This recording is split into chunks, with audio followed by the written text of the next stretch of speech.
নমস্কাৰ বন্ধুসকল, মই ললিত কুমাৰ নাথ, আপোনালোকে চাইছে ফাৰ্মাৰ লাইফ আছাম। আজি এটা নতুন ভিডিঅ' আৰু ছাগলীখিনি অলৰেডি চেল আউট হৈ গ'ল। গোটেইখিনি ছাগলী এইখিনি নগাঁও যাব। আদাৰ কোৱালিটি চাওক, আপোনালোকক মই বাৰে বাৰে কৈ আছোঁ, আদাৰ কোৱালিটি। আপোনালোকে ছাগলীখিনি চাওক, আদাৰ কোৱালিটি চাওক।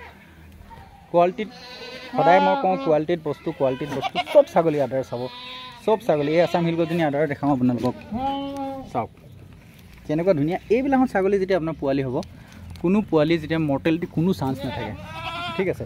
এইবিলাক ছাগলী চাওক, এনেকুৱা আদাৰ হৈ আছে মানে ছাগলীজনী মানে গাখীৰটো খীৰাই নিদিলে মানে বিষত তাই মানে কি কয় মিল্ক ফিভাৰ হৈ যোৱা চান্স থাকে। এনেকুৱা আদাৰ চব ছাগলী, এজনী নহয় চব ছাগলী এনেকুৱা হয়। তো এনেকুৱা এজনী হয় চাওক, চিৰহী মতাটো চিৰহী কৰ্চ হয়, আৰু চিৰহী কৰ্চৰ আপোনাৰ পোৱালি হয়। চিৰহী কৰ্চ এইটো এটা। তো এনেকৈ আছে গোটেইখিনি ছাগলী। ইয়াত গোটেইখিনি ছাগলী এনেকুৱা একদম ছেম কোৱালিটি হয়, একদম ছুপাৰ ডুপাৰ কোৱালিটি ছাগলী হয়। তো এইফালে এজনী আছে, এইফালে এজনী।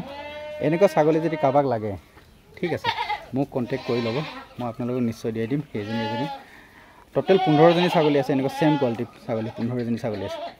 তো কোনোবাই লাগিলে কণ্টেক্ট কৰিব। আৰু বিটেলৰ F1 এজনী আছে, এজনী, আৰু সিফালে এজনী আছে পিয়ৰ বিটেলত। সেই দুজনীও চেলৰ কাৰণে আছে। এই মতাটো চেল হৈ গৈছে, লাগিলে কণ্টেক্ট কৰিব পাৰে। ঠিক আছে, ভিডিঅ' চোৱাৰ বাবে ধন্যবাদ। Thank you, all the best.